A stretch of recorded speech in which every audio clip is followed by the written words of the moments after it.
Hello, I'm Harley Schlanger. Welcome to our weekly dialogue with Helga Zepp LaRouche, the founder and chairman of the Schiller Institute. It's April 14th, 2021. Helga, as we were talking earlier, it's clear that we're facing a complete collapse of the system, the economic system, the financial system, the healthcare system, and also the strategic situation with war dangers, with humanitarian disasters. Why don't we start with some of the comments that have been made by leading figures that make clear that this is something that is not the result of one thing here or there, but a whole systemic collapse? Well, before I do that, let me really tell you what I think. I think we are looking at a moral collapse of the Western system. And I think we cannot look at any of the particular problems, as horrible as they may be. We are looking at a plunge into a dark age and the inability of the establishments, at least of the Western world, to respond. So that leaves the population in a complete, you know, quandary of where should be the solution.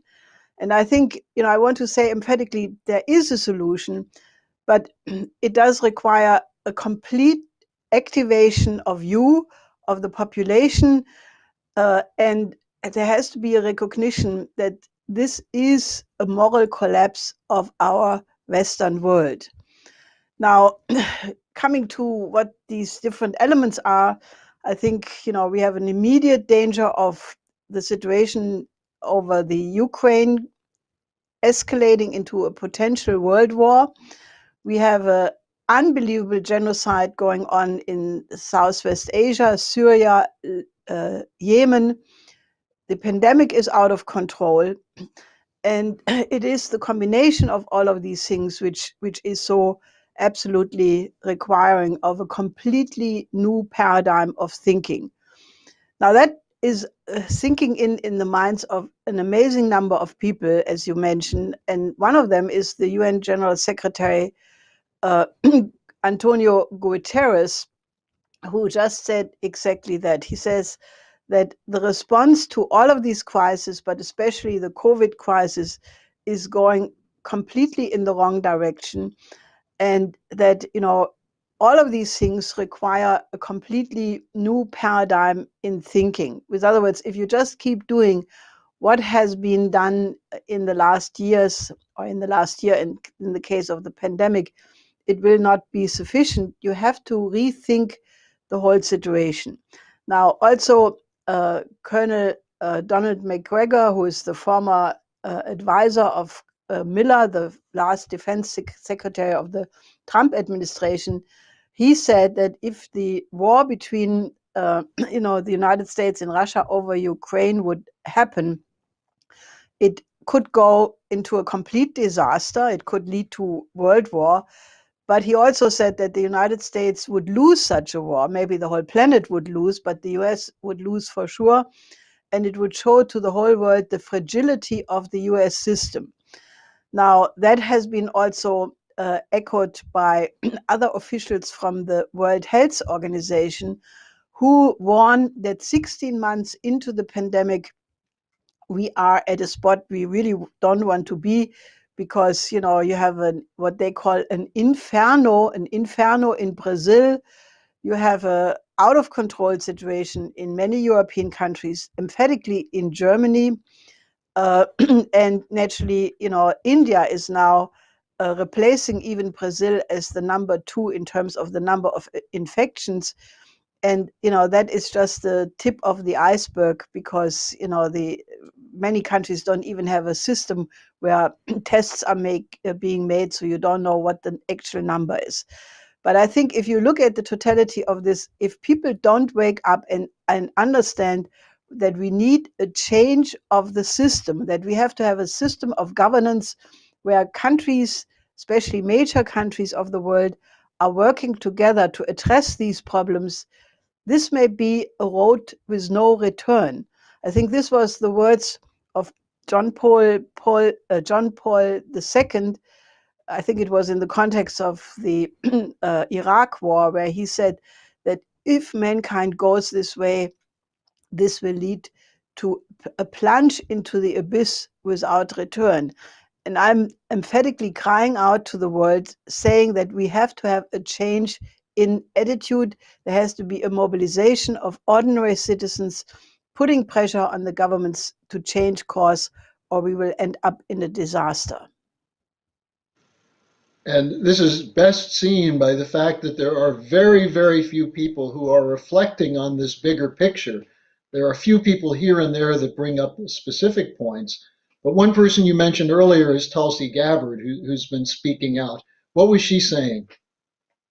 Well, this was remarkable, and I would urge all of you, our viewers, to look at this. This was in Fox TV, Fox News, an interview by Tucker Carlson with Tulsi Gabbard, where she said basically that if it comes to a war between the United States and Russia, it would affect everybody, herself, Tucker Carlson, and all the millions of people in the United States, because thousands of nuclear warheads on both sides would be directed against each other, capable of reaching every city, and it would have consequences beyond any imagination of the population. And I think this is absolutely true, because if you look at the situation in Ukraine, this is building up towards a huge crisis, and the dogs of war have to be called off. This is emphatically, addressed to the Biden administration. I mean, fortunately, Biden suggested a summit with Putin, which is not yet totally clear if it will take place, but that would be a good step. But what has happened is that basically Zelensky, who came in when he was voted in as potentially a change, having a more neutral position, obviously has come under the influence of domestic circles and being egged on from the outside. So he has made this decree last month that Ukraine wants to take back the Crimea, which is a declaration of war against Russia, because contrary to the narrative which is being pushed, Crimea was not annexed by Putin, but there was a vote by the population, Russian-speaking population, that they wanted to be part of Russia. This was in response to the Nazi coup in Kiev, the fact that the government forbid the Russian language, which is still a problem, and they voted that they want to be part of Russia, which Crimea was for centuries. And in the case of Kosovo, the self-determination was, not a problem. And you see one more time this double standard which is being applied there. In the meantime, the situation has escalated. There were fightings from the Ukrainian side in the East Ukraine.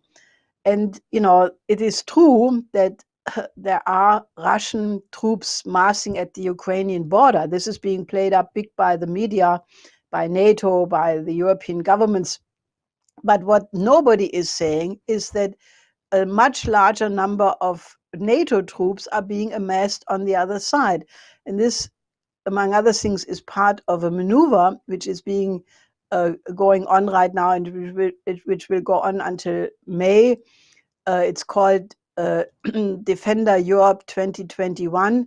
And the purpose of this exercise is to rehearse the quick transport of large numbers of troops to the Russian border. So in the context of the fighting and drone attacks in eastern Ukraine and the NATO maneuver, Russia indeed is massing troops at the Russian border, but this is, this is a reaction. This is not an action coming from Russia. Then the United States has sent 2 warships into the Black Sea, which the Deputy Foreign Minister Ryabkov called a complete provocation and a test of Russian nerves. And in the meantime, Russian Defense Minister Shoigu is visiting the headquarters of the Northern Fleet, also discussing with them combat readiness. So as you can see, this is an extremely heightened situation. But, Zelensky has now called for Ukraine to join NATO. That has been named by Russia a red line, which is absolutely unacceptable because it would bring NATO so close to Moscow, to the Black Sea, that Russia becomes almost indefensible, and therefore it is not acceptable. So they're playing with fire. And I can only alarm people that that must be de-escalated because, if this would come to a war, it could be the end of civilization. Now, Helga, in looking at this whole picture, we just had Blinken meeting, the U.S. Secretary of State meeting with people in Brussels. Stoltenberg, the head of NATO, is throwing gas on the fire. Given what you just laid out, are they not aware of that this is playing with fire? I mean, what's to gain from pushing this to as a provocation against Russia? Well, I think, they are confronted with the collapse of the Western financial system. I think they go for regime change in Russia and China. I mean, remember that the Navalny operation, which is being escalated, has the specific aim, to cause an opposition against Putin inside Russia, and they are playing all these things at the same time. The same thing is practically going on with China, where now reports are that the Biden administration has sent an unofficial, quote, delegation to Taiwan, which again is a red line for the Chinese, who still and always will insist that Taiwan is part of the one China policy, and that, no country, especially not the United States, can make an independent foreign policy with Taiwan. I mean, this is like, if the Chinese or the Russians would start to have an independent policy with Taiwan, arming with Texas, arming Texas against the United States. I mean, it's sort of the same thing, or not exactly, but in the same direction. So they're playing with fire. We had this paper by the Atlantic Council calling for regime change against Xi Jinping, and it is playing with fire. And I mean, I have looked at the Russian history, Russian military posture. I mean, remember that Putin changed the military doctrine of Russia. Um, they have developed these new weapon systems which are supposed to outdo the ballistic missile systems of the United States.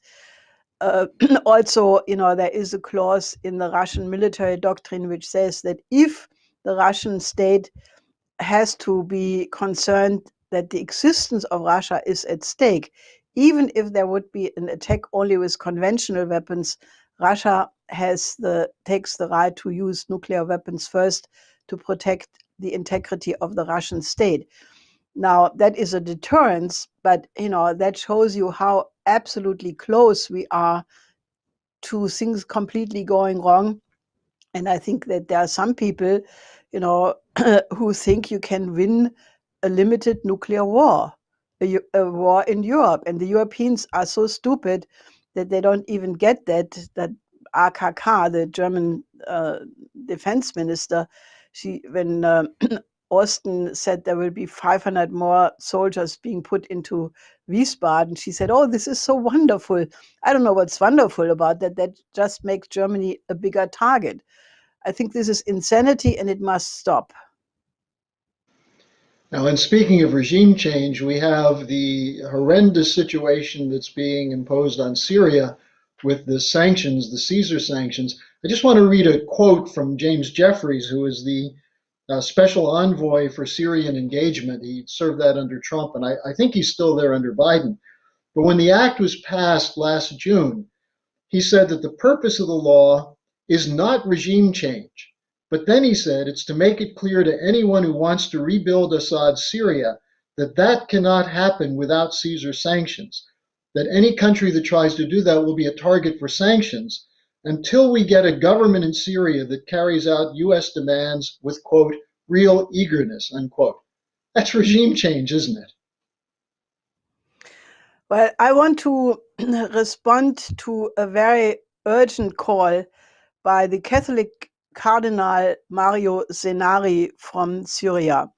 He has issued a couple of days ago a call to the world to come to the help of the Syrian population. He says that more than 90% of the Syrian population are under the level of extreme poverty, that they are in danger of losing their life because of famine, and that the 10 years of the war, the sanctions, the pandemic has created a situation where the suffering of the Syrian population has become absolutely intolerable.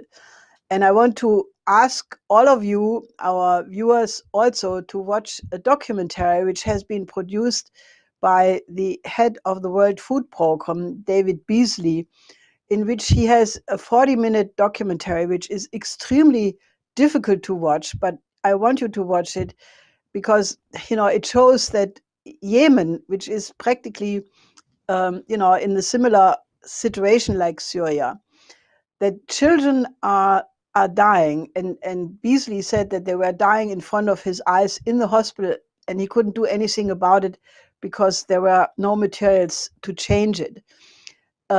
This situation cries out. So forget about politics. I mean, just look at it from the standpoint of that there are two people, and there are unfortunately a couple of more, but let's look at Syria and Yemen, where the result of the so-called humanitarian interventionist wars. I mean, what's humanitarian about this? I mean, the narrative about, is that the Syrian government would have committed all of these crimes, but we know that that is not true. We know how this whole policy started. Colonel Black said very clearly that the plan to have regime change in Syria was made by the Pentagon about 10 years before the destabilization happened in 2011. And we know what was the policy of regime change for the entire region: Afghanistan, Iraq, Iran, Syria, Libya. So the narrative about how this war happened is completely wrong. But even leaving that aside, leaving aside the fact that, there are inner political struggles between the different Arab countries, why certain Arab countries supported this false material of the Caesars Act. Let's start with the humanitarian situation. When you have a people about to die and the world is doing absolutely nothing, that means the people who are watching that are morally unfit to survive. And I'm crying out to you and to help us to make a mobilization, because we have to get rid of this Caesars Act, and there has to be an immediate reconstruction of Syria. The so-called Donors Conference, which just took place in Brussels a couple of weeks ago, was a complete charade because it collected a few billions of dollars, but they will not go to the central government in Syria. They will go to the neighboring countries who have taken refugees. They will go to some opposition groups and NGOs, but they will explicitly not go for the reconstruction of Syria. And what Cardinal Zenari has made emphatically clear, he says, without a reconstruction, there is not going to be any end of this misery, because, it's not just giving food and medicine, which is urgent right now, but unless you rebuild the country, which is in a rubble field, there is no solution. And he said peace through development is what is the only way out. So it would be very easy. We have from the Schiller Institute worked for almost half a century on plans how to develop Southwest Asia. The first was my husband in 1975 when he proposed the Oasis plan. Then in the recent period, we have worked out a plan for Yemen called the Phoenix Plan, a plan for Syria called the Felix Plan, and all of that could be implemented in the context of reconstructing Southwest Asia in the, with the Belt and Road Initiative, the new Silk Road, involving all the countries of the region and ending this misery. So I really think this, let me just say one last thing on the Caesar Act. This is a lie. This was manufactured photographs showing supposedly the tortures of the Assad regime, but it's for the vast majority, it's pictures of Syrian soldiers who were killed by Al-Qaeda. We have seen these kinds of fabrications again and again. Remember the babies who were supposedly ripped out of the incubator by Saddam Hussein in the first U.S. attack against Iraq. Then we had the so-called yellow cake, which all turned out to be a lie, the so-called weapons of mass destruction, which did not exist. Then we had the lies by the white helmets about the so-called use of chemical weapons, which was a false flag operation. So this has to stop, and the Caesars Act should be lifted, and all the congressmen who are not lifting it make themselves complicit in every death which is occurring in this region. I really want to put it in these stark terms because, this has reached a point where either the world wakes up and we start to remedy this, or we will not survive because of our own moral failure as a human species. So I call on you, work with the Schiller Institute, work with the Committee of Coincidence of Opposites, which is our arm to help, to try to get aid programs and reconstruction. So I appeal to you, get in contact with us and respond to the call of Cardinal Zenari, which has not been covered much at all by the Western press, and that alone should tell you the one-sidedness of the media coverage, which we have to overcome. And in addition to watching the Beasley documentary that you mentioned, I think it would be very good for people to watch the presentation from Colonel Black from the last Schiller Institute conference, where he went through the absolute destruction of Syria and the fraud that was involved in pushing it. Now, Helga, Schiller Institute will be sponsoring another conference coming up soon. Can you tell us something about that? Yes, the conference will take place on the 8th of May, and it will be featuring exactly the subjects I have been talking about just now. It will address the urgent need to have a world health system in every country, because the pandemic is not limited to countries who are wealthy. Right now, one of the scandals is that the so-called wealthy countries have amassed more than 80% of the vaccines and in part are hoarding them. And for example, Africa has gotten less than 0.2% of the vaccinations.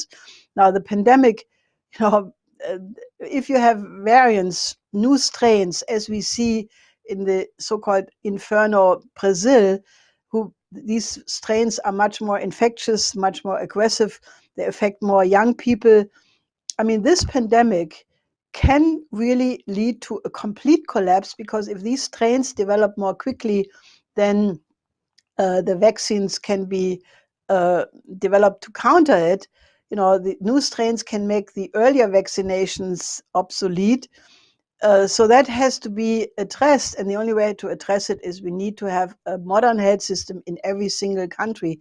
Now, that's only possible if you seriously start to overcome the underdevelopment, because you cannot have modern hospitals without electricity, without fresh water, without infrastructure. So we have to have a new paradigm. And that's what Guterres emphatically also said. He said, to address all of these different crises, we need a new paradigm of thinking. Geopolitics has to stop. We have to have a cooperation between the United States, China, and Russia, and other major industrial countries, because only if we put all our industrial capacities together that we have the power to change this. So that will be the subject, as well as the need to address the Syrian crisis, in particular the situation in Yemen, and the Committee of Coincidence as a synonym that we need to establish a completely different level of thinking, where we think about the one humanity first and then about national interest. And that is a shift in thinking and a quality of humanity which we have to evoke in many, many people, or else I can see clearly that we are crashing against the wall. Well, Helga, thank you for joining us today. This is a very clear picture, and I think that everyone watching this should take to heart what you're saying. Join the Schiller Institute, spend time on our website to look at these various programs and articles. And Helga, if everything goes well, we'll join you again next week. Yes, next week.